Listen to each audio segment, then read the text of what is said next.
We are live. Hello, everybody, and welcome to. Would this be episode 8 or episode 9? 8. Of episode 8, okay. Of Hell in a Handbasket. Welcome to Hell in a Handbasket, episode 8. So we were going to have more people on, but there's things just keep falling through with schedules. So we're just gonna have to. It's gonna be the two of us. We're gonna be talking about Syria. We're going to be talking about a couple of things, but the big news, of course, is Syria. But before Syria, I guess let's touch upon the Romanian elections, which is So as we touched on the Romanian elections last week, where this guy Calin Georgescu came out of nowhere and won the first round. So the plan was that there has to be a second round per the Constitution there. And that was supposed to happen this Sunday. Now, today, I guess the main court in Romania, determined somehow, they didn't actually announce how, they just said, okay, yeah, that first round is no longer valid. Actually, I'm not even sure it was the court who determined that, but somebody in the government determined that that's the constitutional court. Romania's constitutional court annulled. Yeah, so they annulled it, but I'm not really sure why. They didn't really state why, other than suspected, suspected election influence. But like, where's the evidence? You know what I mean? Really quickly, one thing is that I think that we were saying this on earlier in our episode, and also in the open mic that followed, we discussed other people also opined in the same manner that they're not going to let this guy win. No way. And I mean, look at this. Look, it's the BBC, so it's going to be, you know what you're going to get. But here, look, they just cram everything into like this tiny little sentence here. The first round was won by Calin Georgescu, an almost unknown far-right NATO skeptic who has previously praised Vladimir Putin. So like they throw them all three of them in there. He's far-right. He's a NATO skeptic, which is really what it's about. Really, really what it's about. They sandwich that one in there, and then also Vladimir Putin. He once said that he loved his country. Remember, he said Putin loved his country. Can't have that, Yeah, it's crazy that we can't do any, like, I was having some Twitter spat with somebody, and they're like, oh, that's Russian propaganda. Well, okay, what every propaganda has to have a lot of just objective truth to it. Otherwise, the propaganda wouldn't be effective. So here's the way to win any argument with one of these people on Twitter or whatever. It's like, okay, I see you're telling me a point. Show me the evidence. Prove to me, like, give me a link, give me something to validate your argument. And they never do. They never do. And that's how you've won. Because people, I'll get into spats with people. Like, I remember there was like some lady of some some foundation for like human rights or whatever. And I got into an argument with her, and I'm like, and she was serious enough person where she was like, well, here's articles from my foundation, and here's other articles from Associated Press. And so it's been a couple of times where I've run into somebody like that, right? But what happens is that if you take a look at the articles and then you take a look at the sources for those articles, you'd be like, okay, all of these articles are referencing the same statement. Yeah. And so, they just stated in 5 different ways. Yeah, you posted 5 different articles that said same shit from the same person.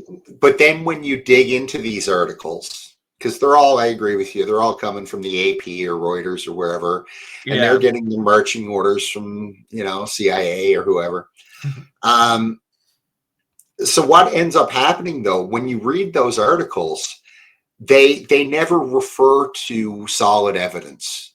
Like, they'll refer to a report, or they'll refer to, a source, or they'll report to, security, security experts in the government. Okay, who? What did they say? Where's this report that you speak of? And anytime, like, you can nail them on anything, because even when you read those AP articles, there's no substance behind them. And after reading these articles for as long as I have, I can read first couple words in an article and pretty much figure out if it's going to be crap or not. So anyway, sorry, off topic.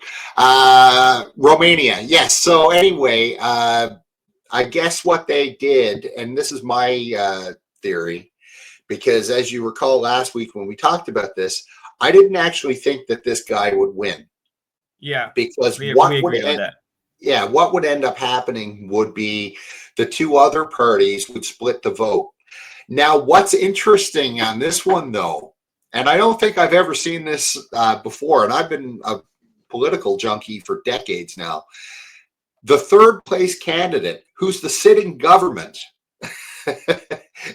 they told everybody not to vote for them, and they threw their weight behind the second place candidate, the opposition party, this Elena person. And I was like, wow, this is the first election I've ever seen where the sitting government is telling people not to vote for them. It's crazy, but that actually happened. And so basically what happened was the sitting government, as I said, threw their weight behind the second place party. However, Georgescu's got a lot of support, and I think they realized. I saw some pictures online. I don't know if they're verified or not, but he was speaking at a crowd, and the crowd was pretty significant. And I think that maybe they realized, okay, we've only got a couple days till Sunday, and we need to. We suspect that we're not going to have the votes. So even if they were weary of not having enough votes, I think they decided, okay, it's too close. We're not confident. Therefore, we're going to pull the whole plug on the whole thing. And then we're going to go back to square one, and we're going to buy time. So that's what they've done. They've bought themselves however long it's going to take to redo the first round. And in the meantime, they're going to figure out a way to steal the election. That's what'll happen. It'll be another Moldova thing. Who knows? See, I think everybody who's bond paid for is going to, like we got. It's hard to know which part of the government necessarily is captured and which isn't captured, because we know that the deep state in the U.S. isn't necessarily all powerful. If they were, we wouldn't have had Donald Trump as president, right? So, but they're going to put pressure on, like, let's say, for example, the Constitutional Court is exactly who they have under their thumb. So they're going to pressure those guys to do whatever it is. And then pressure the other guys, the third place party, second place party, more people that are, just under their thumb. Yeah, you're going to do what you're going to be instructed to do. That's your role. So it's it's crazy that we have enough. This is why Georgia has to have that. Well, is having that law about non-governmental organizations, or GONGO, government organized non-governmental organizations, because for this exact reason. Like, you have people that are captured eventually, and then when the democratic process isn't going in the direction that you want it to go. And what's funny is that they also centered it around the election had like the information space, the online information space around the election was sketchy or something. That was exactly what I was saying. They did exactly that, and so that's their excuse. Oh, the Russians have influenced the election, aka we didn't get the result we wanted. Yeah, you can tell the whole thing is fishy, because the EU then came out and they're looking to talk to TikTok, right? And it's like, they're setting the whole thing up, and it's so obvious to everybody. You think it's obvious for Romanians? I wonder if. Oh yeah, if I was a Romanian right now, on principle, I would vote for Georgescu, even if I didn't vote for him before. On principle, I would vote for him, because they're trying to steal the election from the Romanian people. That's obvious, right? So I would vote for him on principle, man. Like, Just like I don't know what his election platform is. interference. It's like, I'd be like, you know what, on principle, boom, voting for him. So, and I think that could very well happen now. You know, I don't know. I haven't had a whole lot of time today to read up on what was, what the reaction in Romania is. And it's not like we get good, media here anyway. But if I was Romanian, I'd be out on the streets marching right now. Right. Yeah, dude, it's insane that we just so openly, so brazenly. And the thing about what's going on in Georgia is you hear Good about segue. you hear about just as openly, just as brazenly, maybe even more so, and back to the reason why they're all so paranoid about these NGOs. They raided NGO offices and found them making Molotov cocktails and preparing fireworks and having all kinds of equipment like rubber gloves and masks and all this shit. Dude, it's insane. They literally had that crap. They were literally preparing it, doing that shit at the offices themselves. But when they got raided. And what after that happened, the protests dried up. All the violent protests dried up. It was like dozens of people on the square instead of hundreds, maybe thousands. I don't know. Of course, and there was like a slight controversy that happened for a brief split second where some lady, apparently was a victim of the violent protests, of the police brutality at the violent protests. And it turns out that she was like a intern at one of the NGO offices. And this is all happening in Georgia. Like this is exactly why they're trying to pass this law. We are upset that we can't do election interference. And what I don't understand is, okay, if you're working for the NGO, whatever, I understand your bread is buttered. You're gonna say what you're gonna say because, otherwise you're gonna live like you were living in poverty and you could have been a waitress or a tour guide, or you can work for this NGO and make fucking bank, like make massive amounts of money, get a bunch of privilege. You completely change your life, you completely change your social circle, you completely change your social status, you can completely raise your family from several rungs in the society because of the massive amounts of money that they pay out. So I get why they do it, but I don't get the surely not everybody who is out there on the street is completely paid off, right? Surely there's some people that really actually do think Russian law bad. That has to be some people. Yeah, there are, but I don't think it's that many. Like, to be honest, we should probably give an overview of what's going on in Georgia too, before we delve into it anymore. But basically, for those who don't know, there is a lot of civil unrest going on in the capital of Tbilisi in Georgia. Has been going on for it has been going on for I think today is day 8 of the protests. And basically, as Bradley was just mentioning, there's a series of things that have been going on in Georgia the last, I'll say, like year or two, really. Well, it's been going on longer than that. Yeah, a year or two, putting it generously, but okay, for the current duration. Yeah, but basically, you have a country. I'll give it to you the Coles Notes version.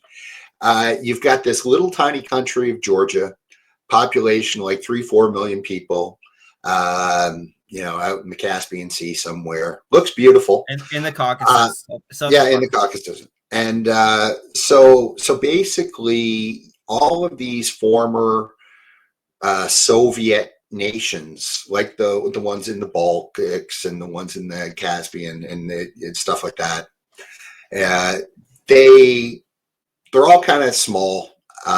They don't have a whole lot of influence in the world. And frankly, they trade heavily with Russia still, just geographical proximity and whatnot. And in a way, ties. They're within the sphere of influence more of countries like Turkey and Russia than they are in the U.S. a lot of the time. Not all the countries, but right. And that's just, they're neighbors. They're all neighbors, and they trade with one another, and they have for hundreds of years. There's cultural ties, et cetera, et cetera. long story short, Georgia would like to join the EU. And the EU just keeps saying that they would like to have Georgia. However, like many countries that have tried to join the EU, it takes, and have been promised.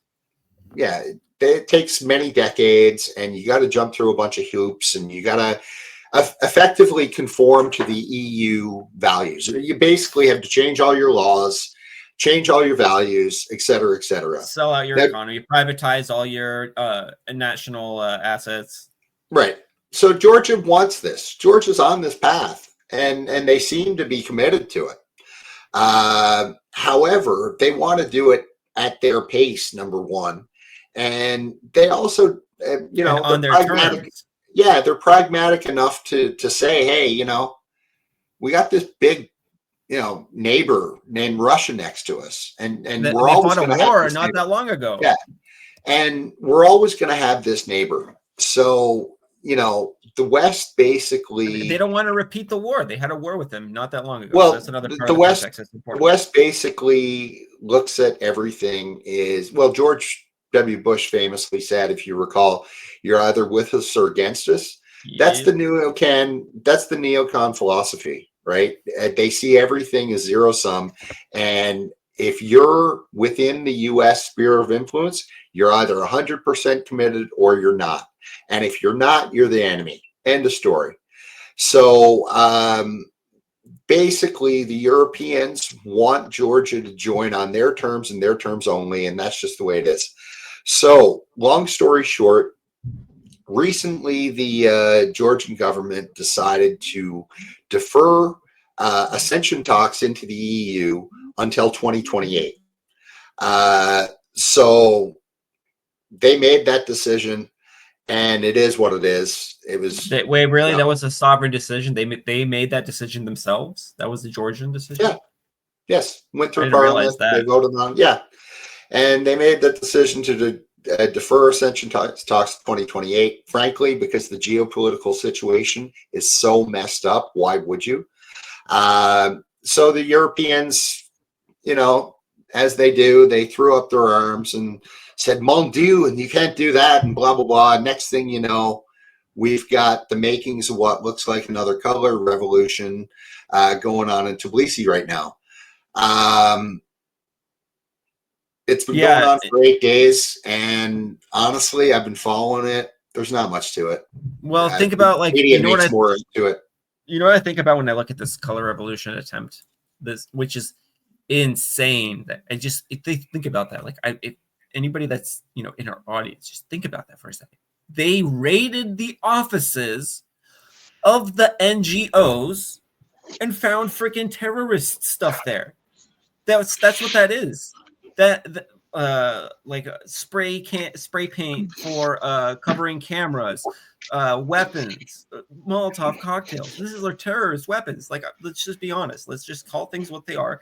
And this is exactly why they need to pass this law, because look at what's going on in their country. Look at what they let into their country. Holy shit.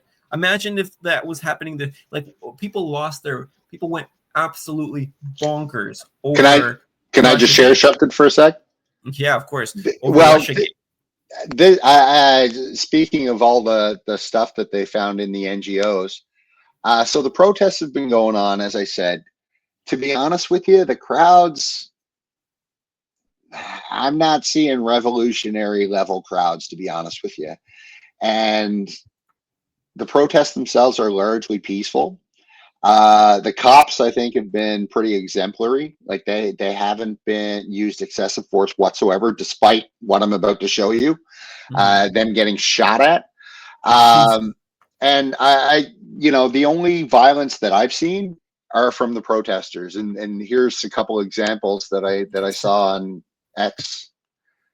I don't know if I'm sharing this properly. You can hear the volume.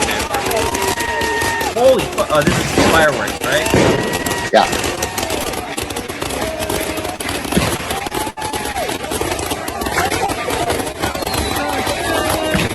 Holy crap! It's a firework Gatling.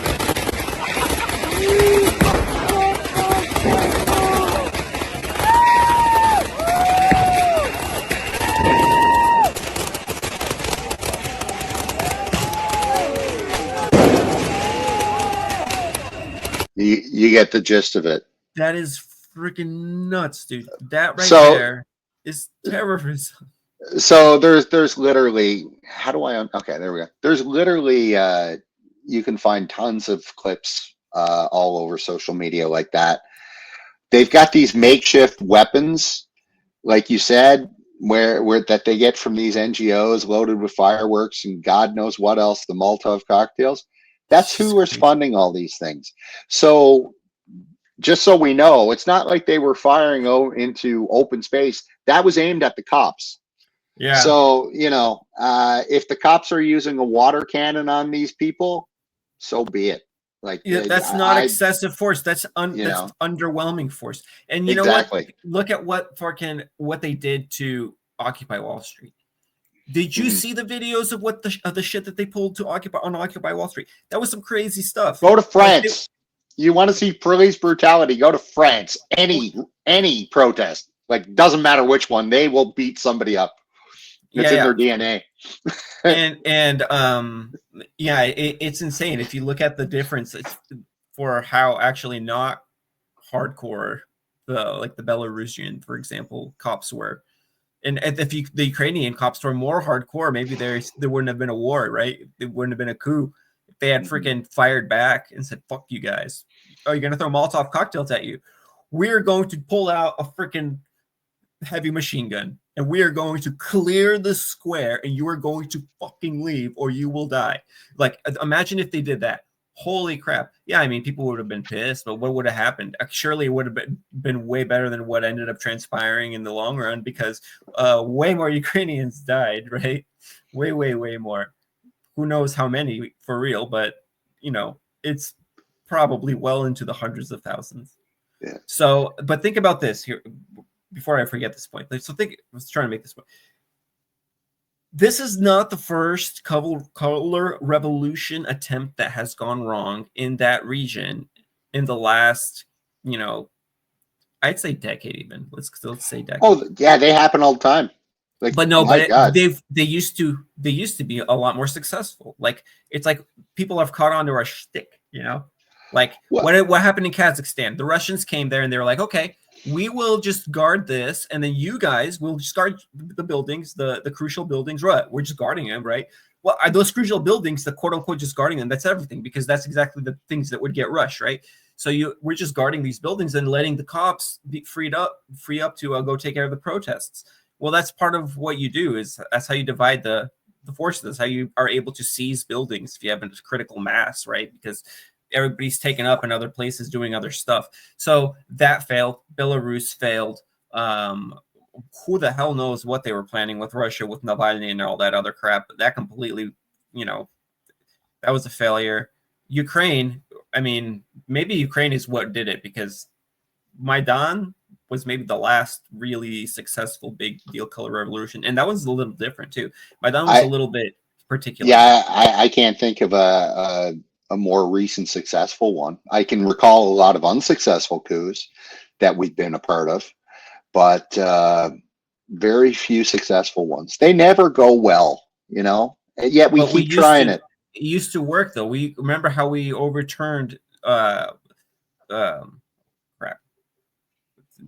I'm blanking. Whatever. Yeah, look at what we're doing. Yeah, they used to work, but the problem is it used to work better. Well, it used to work because America used to have power. Now, there's no influence there anymore. And, there are other options too, right? So, and I go back to what Xi said when he spoke to Putin in St. Petersburg, and he said, we're going to change the world. What he meant by that, part of this is this whole coup thing. Like, he came out and he said at some point, it was Xi, he said at some point, like, all this cooing and stuff, this is not going to happen anymore. And basically what I gathered from what he said when he said that at the time was, we will work with whatever government is having a coup attempt against them, and we'll help them stabilize it. So I suspect there's a lot of stuff going on behind the scenes that we don't know about. Well, to the extent that they can, which might be another great place to segue to Syria, because part of the reason why Syria can, the massive, huge shock, surprise offensive, the massive success that has the extremist radical Islamist groups have experienced in the, what is it, Mohammed al-Zarqawi's group, experienced in the last week, I don't know, more at this point in time. I don't even remember. Like so they worked with the Kurds, I guess, to sandwich a bunch of Syrian forces, and then they surrounded I think we need to start off, give a history lesson on this one, because like so much has gone on in that region in the last 10 years. Syrian civil war started in 2011. Yep. In 2011, there was basically what the war started over was the Syrians they are Russia's other kind of like base. Though, Americans have like 800 whatever bases. The Russians have a base in Syria and a base somewhere else, I think. So they had a naval base in Syria, and we were trying to get rid of Assad, because we wanted to take Qatari natural gas and put a pipeline up through Syria up into Turkey. And obviously Turkey's very interested in that too, right? Which is part of the reason why Turkey's so deeply involved in this war. So that's what we wanted to do. And what happened was we funded terrorists and moderate rebel groups, quote unquote, and pumped Syria up with arms. And ISIS, basically creating ISIS. So people always joke about like, oh yeah, Obama created ISIS, but it's kind of not a joke actually, because that's how they got where they are, right? All of the flooding it with arms, there not being actually any moderate rebels, those not existing. And what did they do? They started going on Damascus, and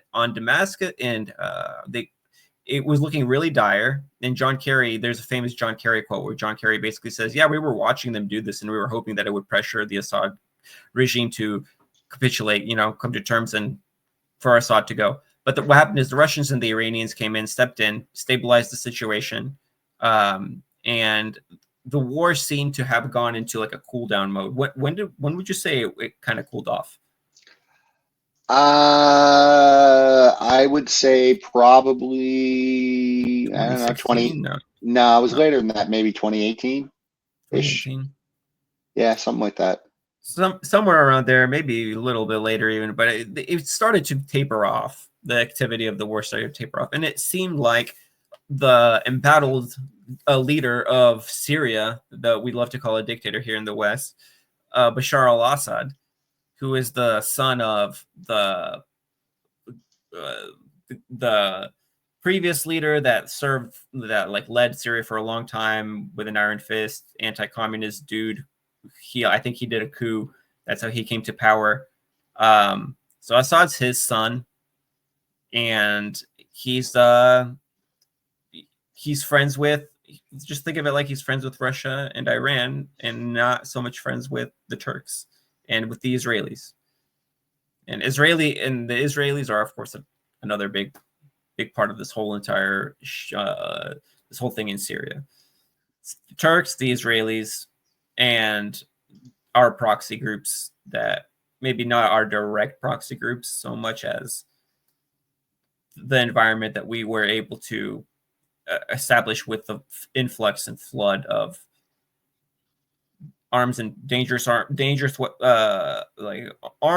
people to the battle or to Syria. Yeah, so I think basically, as Bradley said, after the Russians came in at Assad's invitation, which is important to say, because the U.S. came in, the U.S. is there illegally, and they basically now occupied a third of Syria. Ironically, or unironically, I should say, it's the part of Syria that has all the oil and all the fertile land. So that's where the Americans have determined that they need to fight the terrorists, and where the oil is. What a coincidence, yeah, so they've taken over a third of the country, And then Russia, and largely Assad would have been defeated if had it not been for Russia, because Russia came in at Assad's invitation, and they basically helped. Basically plucked his They, goose out of the fire. yeah, they wiped out whatever ragtag bunch of ISIS people we had created to fight against, right? So it's largely been kind of quiet in Syria the last 5-6 years, whatever it's been, until several days ago. Seemingly out of nowhere, they reemerged and they started attacking Aleppo, which is the second largest city in Syria. And they emerged in force and with in force planning, with Ukrainian drone operators, with NATO planning, with sophisticated jamming tech tools and techniques that helped completely fuck over the Syrian army. Yeah, they were they're very heavily armed. So that's one question you have to ask: is where do they get all these arms from? Sophisticated jamming technologies. Mm-hmm. Though, I don't know. Like you, my initial thought when I heard about them come in, and by the way, they've been very successful. Extremely, shockingly so. They took Syria's second biggest city. I think they took Syria's third biggest city, Hama, and they're taking some other strategic city right now. Something like that. It's shocking what's happening. Yeah, the Syrian army, it looks like they just were completely caught off guard and flat-footed, and they've just been routed. So they're going to have to regroup and determine what the next step will be. I don't know. Well, they gave up Aleppo without really even a fight, they say, right? So they basically retreated and just gave it up, which is insane. And now what's happening is these terrorist groups are trying to rebrand themselves. They're trying to do a Western-facing media offensive, where what they're doing is they're not repressing the Christians so much. They're still repressing the wrong kind of Muslims. If you're, Shia, they're still repressing you. They're still executing the Shias and saying we're doing this for, like, there's some videos of, Shia beheadings, and they're saying stuff like, oh, we're doing this to please or justify with your blood the dead martyrs or something like that. I'm just like, what the hell? So, well, I think, but they're being nice to the Christians. Well, let's be clear. This is Al Qaeda. Al Qaeda became ISIS. ISIS became Al Nusra. Al Nusra is now HTS.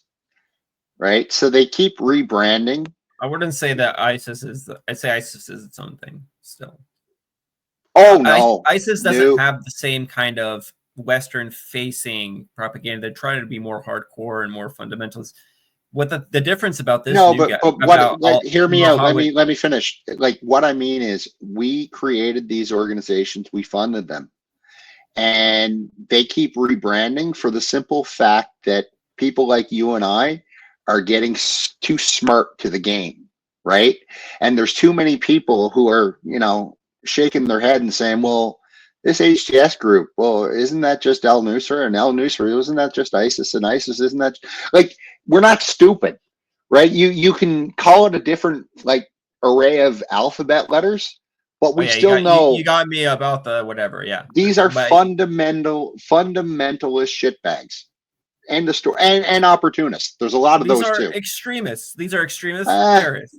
I kind of question the thing that. Is, a lot of these guys. So this is obviously by and large Turkey's doing. Mm-hmm. So a lot of these guys are the reason why they have all this stuff is because they're being armed and funded and trained by Turkey, right? And remember originally during the Syrian civil war, there were also fights around the Golan Heights, the occupied Golan Heights. So Syria also has other oil-rich lands, but Israel's taken over those. So Israel's taken over Syria's oil-rich lands in the south, and America's taken over the oil-rich lands in the north.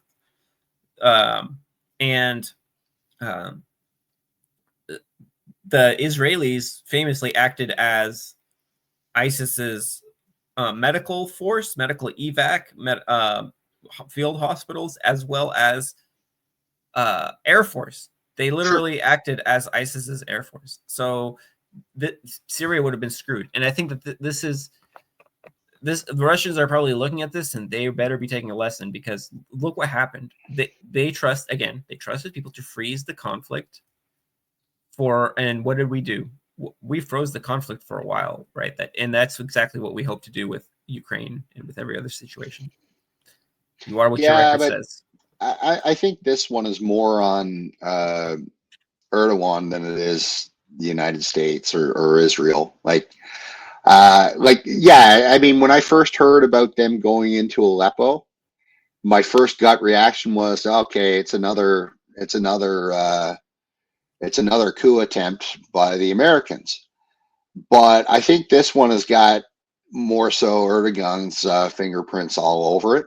Now, does that mean he wasn't supported by the Americans and or Israelis? Yeah, probably. 100% he was, yeah. But especially, the Israelis were part of it. So, but I think this is a Turkish operation. I think that he saw an opportunity, and he's got a couple really big reasons why he needs to get into Syria. The first being, he's got a massive humanitarian issue going on in Turkey right now with all the Syrian refugees, right? Like, there's 4 million Syrian refugees in Turkey in bloody camps, and they've been there for years. And Syria won't take them back, because Syria is like, no, they're a bunch of friggin' terrorists, right? Which they were. So Erdogan's solution, a lot of those people they're fighters. They've all gone back to Syria now, right? So I think he wanted to, number one, he needs relief from all these refugees, and he also needs a place to put them. So he's basically like, okay, if you guys can carve out somewhere to live in this portion of Syria, God be with you, go for it. So there's that, and there's also the Kurd problem. Well, I think he wants that chunk of Syria. I think he's got the issue with that, but by creating that kind of space with this bunch of nut jobs, it gives him more of a buffer with the Kurds too. Well, so, yeah, that's the point of a proxy. Yeah, he's created a proxy. It's a glove. It's a catalyst for him to be able to enact what he wants. And I think like you were saying, it's the right moment. The Syria's traditional allies are distracted. Iran is distracted. Russia is distracted. Syria is kind of screwed. And look at this offensive was something crazy. It was something extremely meticulously planned and trained for, with, like, just the fact that there were Ukrainian drone operators, I think says a lot, because I don't think that I think there's probably a shortage of those people, I think the Ukrainians could probably use those guys on the front line. Is that verified though? Yeah, that there were Ukrainian drone operators. Well, I guess as far as I know, but maybe I should be able to take a look. Might have been Russian news outlets that were saying that. No, I'm pretty sure I saw other stuff saying it as well. So, but yeah, I think also one other Larry Johnson also brought it up. The guy that runs that blog Sonar 21.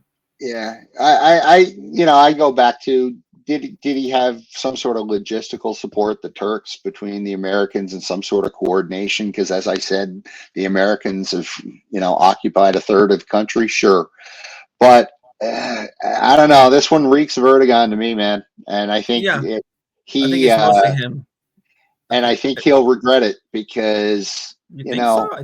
I think he's already so pleased with himself. He has achieved probably greater results than his best case scenario. Yeah, probably they thought, if I could take Aleppo, that would be nuts. And the Syrians just gave it up. People say that they're just corrupt. Short term, but long term, like, who's ever going to want to work with this guy? Who's ever going to, there's a saying, never trust a Turk. There you go. Right? Like, it's right there for everybody to see. And eventually people are just going to get fed up. Like, I think with Erdogan, we kind of give him a pass because as far as world leaders go, he's kind of like that.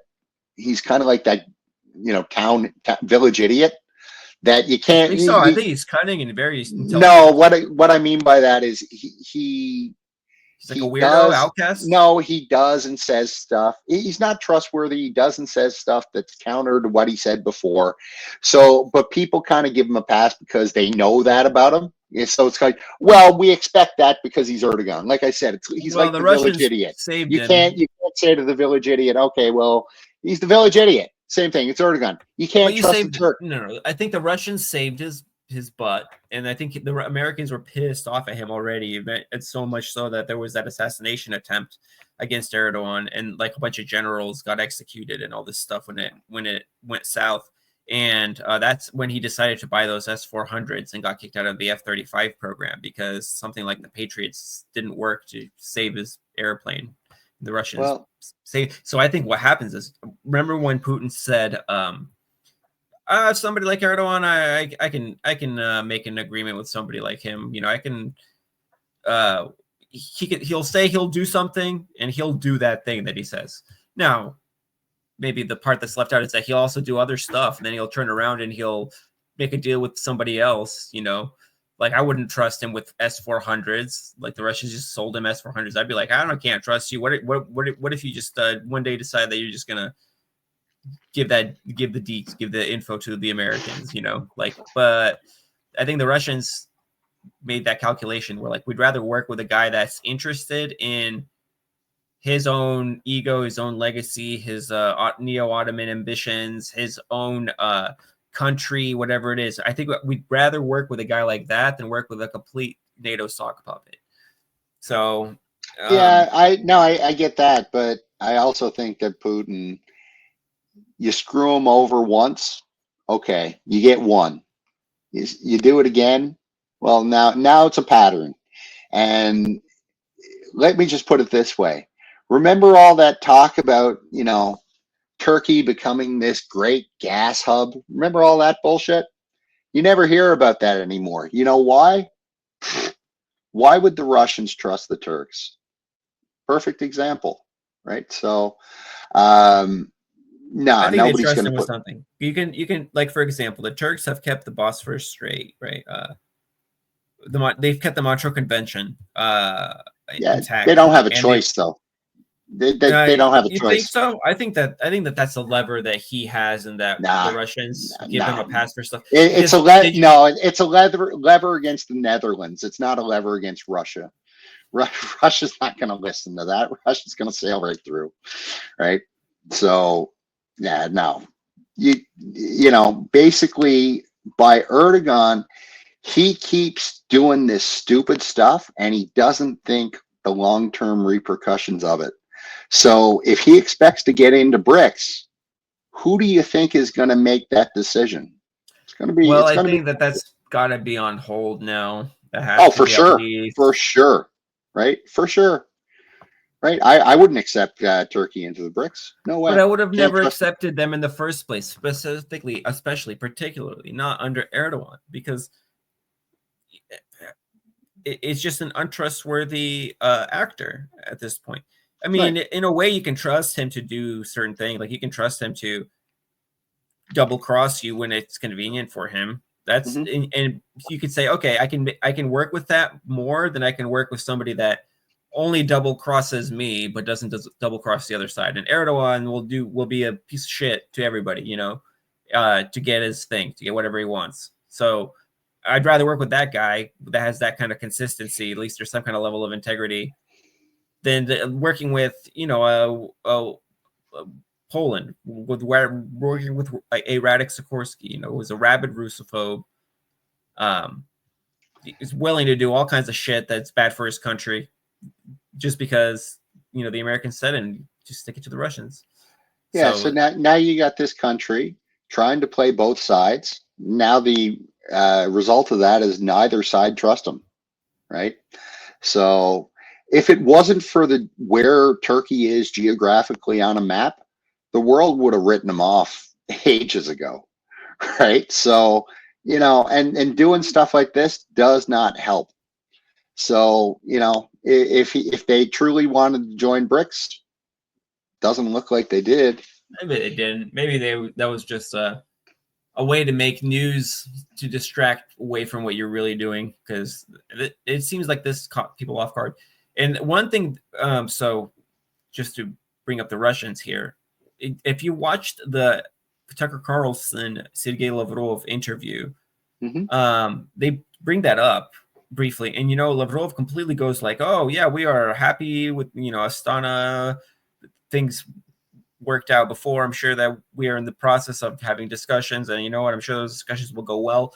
And so that kind of lends itself to this other kind of conspiracy theory that's been going around, where the Russians purposely looked the other way and took a long time to get mobilized, and it looks like they got most left alone, because they had chunks of Aleppo that have Russians in them. So it looks like they got kind of left alone, and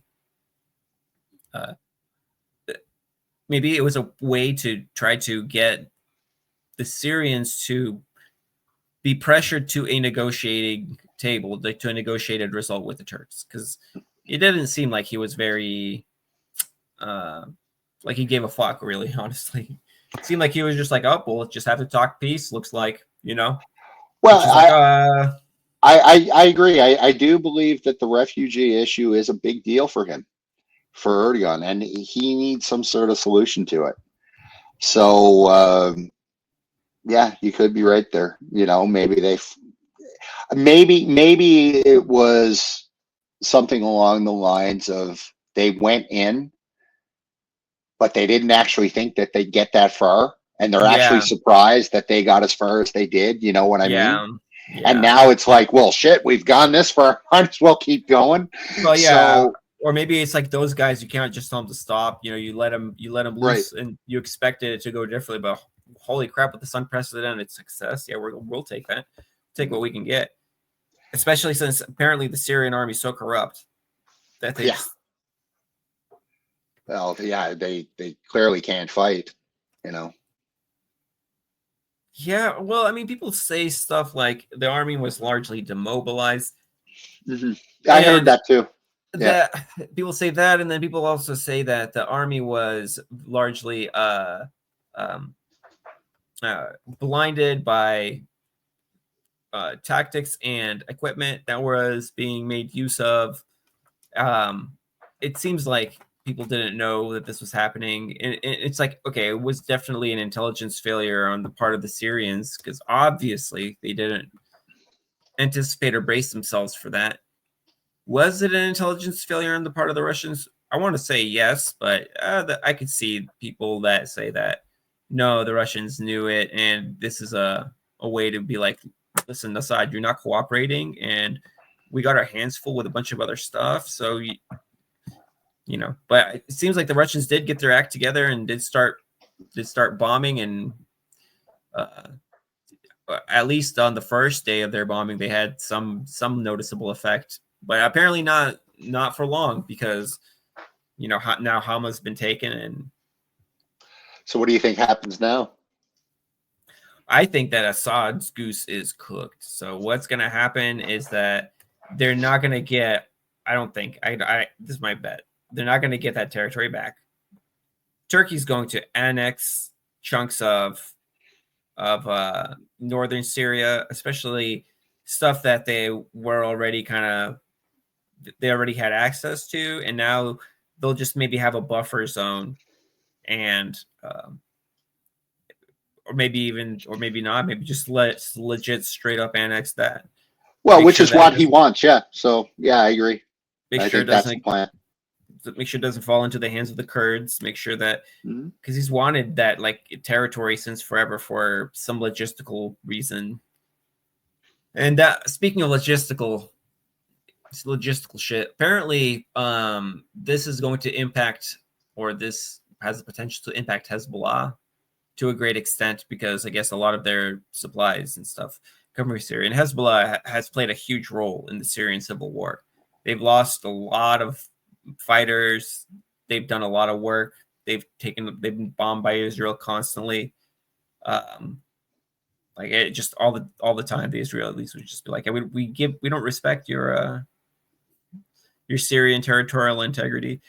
And I guess they must have had a deal with the Russians, because the Russians do have like S-400s and stuff, but they don't even bother to try to shoot at the Israeli jets most of the time.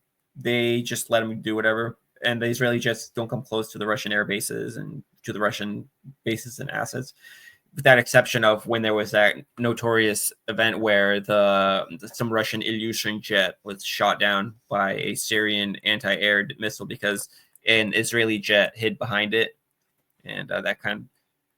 I mean, the Russians have taken it on the chin in Syria in numerous ways, you know. So they've also they had that situation with the Turkish jet shooting down the Su-25. Yeah, that also, and they just let that happen, and people were pissed.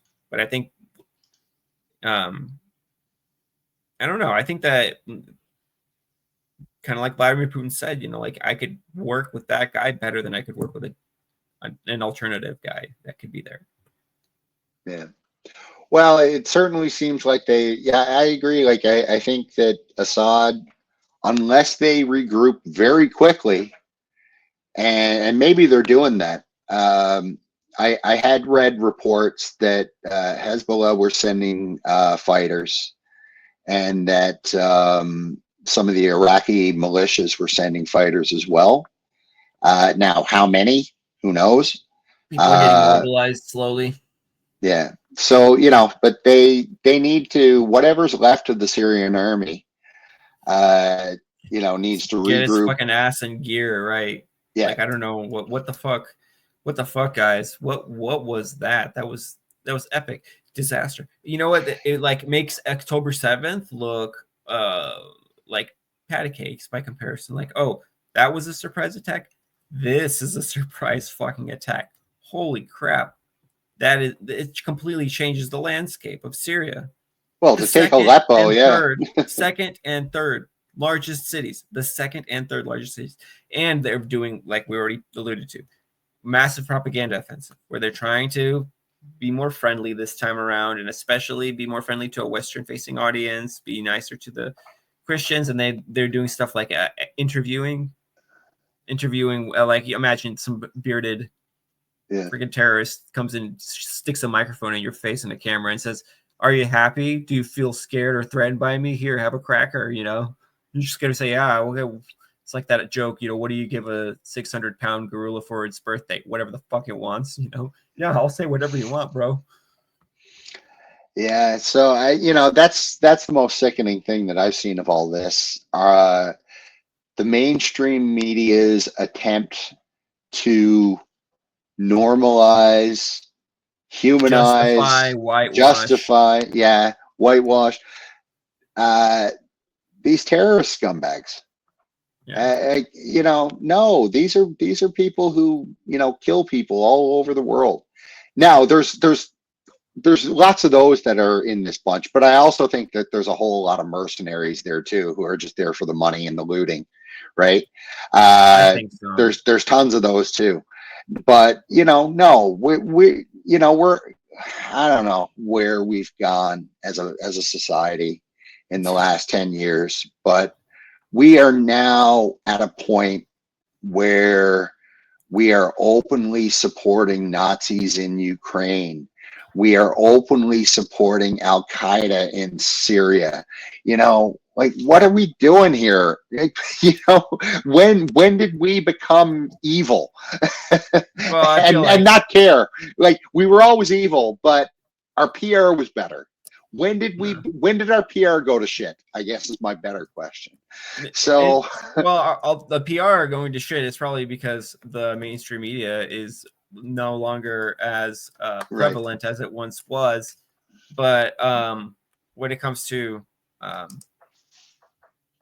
what was your first question? Fuck. Well, it's just, and I said this, you know, before. I think, you know, it's a sobering experience when you realize that you're the bad guy. And I think I said that in the first episode where we talked about, you know, when we got red pilled and when we realized that we were just being lied to constantly. And, it's really sobering when you grow up thinking that all the stuff you've been told since you were a little kid, it was all lies that was, packaged up for you and fed to you on your TV, in your school system, so on and so forth. And when you start to see the actual truth of how we operate, and we, I mean the countries of the collective West, the golden billion, that's what we're called by everybody else. So it's just so sickening how the golden billion acts towards everybody else in the world. And, we used to wrap it up into all these tropes and wrap it up in the flag of values or whatever. And now we just don't care. Now we're just like, oh, yeah, we're supporting Nazis. It's all good. They're reformed Nazis. Oh, yeah, we're supporting Al Qaeda. It's all good. He's a reformed terrorist. Yeah, he's had a haircut now. Look at him. Yeah. When did we get to the point where But what about we're not even hiding it anymore? But hey, dude, Al Qaeda. Who was the opposing side to the Soviets in Afghanistan? That was our proxy. It was the Mujahideen. It was Al Qaeda. It was Bin Laden. Mm-hmm. So we've been doing this shit. We look at the Contras, right? All this crap. We've been happy to throw a region into chaos, go make a deal with the worst, most crazy people. Like, it takes a certain kind of a crazy person to do that kind of crazy shit in the first place. Like, here's the deal. You're going to plunge your country into turmoil and possibly kill half of your population. Why? For, I don't know, let's say the reason is so that we can change the official religion of this country or the official language or whatever, the official something of this country towards my vision. Okay, that person is probably deranged. It takes a particular person to do that. And to find those people, where you're going to find? They're going to be the kinds of people that are Nazis, right? They're going to be the kinds of people that are extremists who are going to be willing to pick up a Molotov cocktail and fling it somewhere and maybe risk injury or death. It's going to, and so we go and we make deals, and we, just like we did in Ukraine, right, with the worst people, just like we do in multiple places all over the world. And then, I don't think it's a surprise. I love how Syria's resurgent rebels, again, the rebels, lay out strategy to oust Assad. Ooh, I don't know. I think that maybe Assad's days really are, exactly. Maybe they really are numbered. Rebels, it's so sickening. So sickening. Like, Russia will not come to the rescue. Go ahead. Oh no, I'm just angry. I'm just shaking my hands because I'm angry, because look at this. Look at how we're being lied to. And we all know who these people are. And it's our governments that are supporting this, which means we're supporting this. Do you think for a second that people in Syria think that, the Americans and the Canadians and the British, do you think that they think that we're the good people? Do you think the people in Afghanistan think anymore that we're the good people? What about Iraq? What about Libya? I could go on the list. All we do is sow chaos wherever we go. And it never goes well for anybody, including us.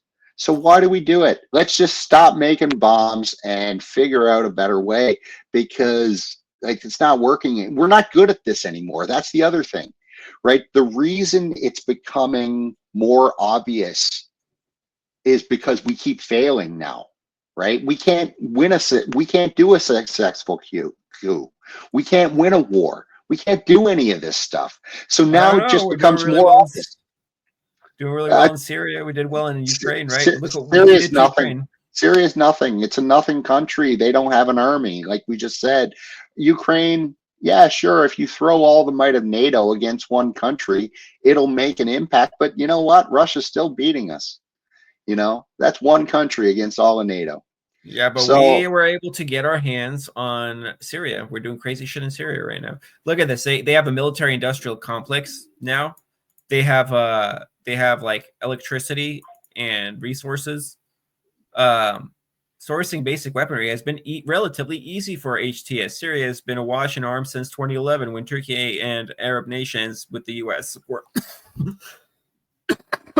excuse me, flooded the country with weapons to help bolster rebels in the Syrian civil war against Iran's supported regime. Yeah, so it's basically exactly what we said. This is the Financial Times against the Iran-supported regime.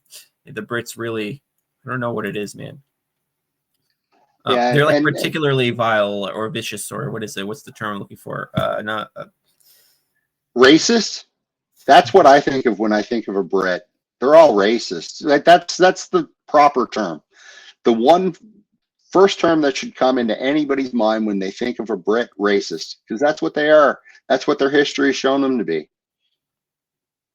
The rebels produced drones in small workshops based in houses, garages, and converted warehouses, relying on 3D printers when they cannot access parts. Oh, wonder where they got all that shit and all that training. Yeah, so obviously we can see what's going on. They're using, I think, what's happening is they're using new things, lessons learned in the Ukraine war. They took a long time to prepare. They prepared well. They anticipated a good moment to do it, and they completely swamped the Syrian Arab army. And yeah, I think that now maybe, like you were saying, Nunya, maybe now Syria's allies are rallying. Maybe not though, honestly. And if they are though, it's already too late. Oh, they lost Aleppo. What are they going to do? Bomb Aleppo into smithereens? Apparently, the terrorists aren't letting civilians leave for that reason. Keep them as human shields. So yeah, it'll be a mess for sure. And I don't know what the answer is. I don't know. Doesn't look good for Assad, like you said. But I guess we'll have to see what comes of it. Like we haven't really got This is what they say about the corruption. In recent years, researchers have noted a thriving black market trade between regime forces and HTS for weaponry and ammunition. They even got some of their freaking weapons from corrupt-ass Syrian army. Come on, guys. This makes me depressed. I feel like, am I more patriotic Syrian than freaking people in Syrian armed forces? What is this? Like, I wouldn't. I feel like I would never do that. Somebody would like, what? That seems so crazy. Now I did see something on, I think it was X yesterday, and I don't know if it's true, but apparently, according to the byline, it was a lineup of Syrian men. Basically, they were volunteering for the army, right? And they were saying, "Oh yeah, it's all hands on deck." Take that for what you will. I don't know if it was true or not, but or how representative it is of a general trend, Yeah. Turkey has given rebels Toyota 4x4s, armored vehicles, and personnel carriers, usually secondhand Turkish stuff that's out of commission in the Turkish army. Yeah, whatever. We give them armored freaking vehicles. We give them freaking, what do you give? We give them some IFVs, some MRAPs. That equipment is being used by blah blah blah. Okay. Until then, they just. Yeah, dude. They particularly look to the British armed forces, which are smaller and more nimble. Yeah, look at the freaking Financial Times. It's like the Brits are saying, "We had a role. Look, they're totally ripping us off. We trained them. We did this whole like small and nimble. Like we're more small and nimble."